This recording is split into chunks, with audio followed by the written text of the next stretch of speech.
اور یہ جو فلمز چل رہے ہیں عجیب و غریب ماحول ہو چکا ہے. آج سے 10 سال پہلے حیدرآباد میں یہ ماحول نہیں تھا، لیکن حیدرآباد میں بھی آ چکا ہے. آج حیدرآبادی طرز پر فلم بن رہی ہے جس کے اندر ہمارے مسلمان بچے دلدادہ ہوتے چلے جا رہے ہیں دن بہ دن، اور فخر محسوس کر رہے ہیں.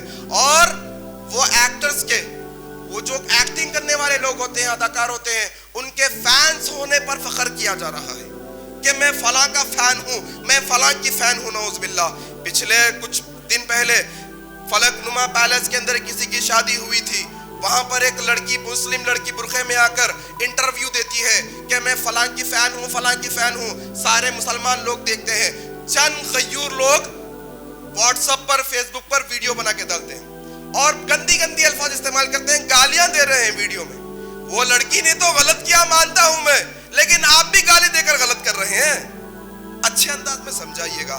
اور میں آپ کو بتاؤں، یہ جو ہماری بہنیں بے حیائی کی طرف جا رہی ہے، آج جو حیدرآبادی مسلم لڑکی کی ہمت کہ وہ کیمرے کے سامنے ٹھہر کر بے حیائی کی بات کر رہی ہے، اس کا سب سے بڑا ذمہ دار اللہ کے نبی نے حدیث کے اندر بتا دیا. مسند احمد کی حدیث ہے. اللہ کے نبی صلی اللہ علیہ وسلم فرماتے ہیں، لوگوں، اللہ تبارک و تعالیٰ نے 3 طرح کے لوگوں پر جنت کو حرام کر دیا ہے. 3 طرح کے لوگوں پر.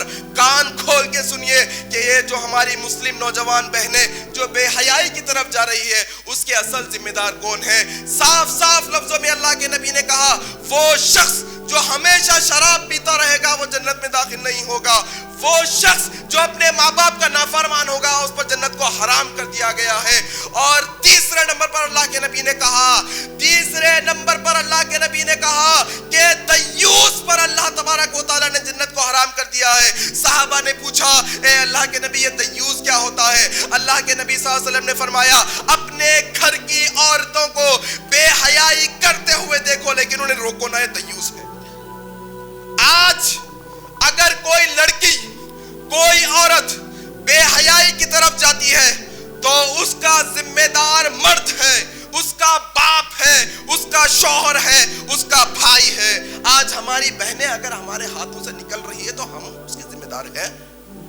آپ کو اور مجھ کو روکنا ہے، آپ کو اور مجھ کو اٹھنا ہے اور ان بے حیائی کرنے والی بہنوں کا ہاتھ پکڑ کر روکنا ہے. آپ کے انڈر میں ہے، آپ کی بہن، آپ پر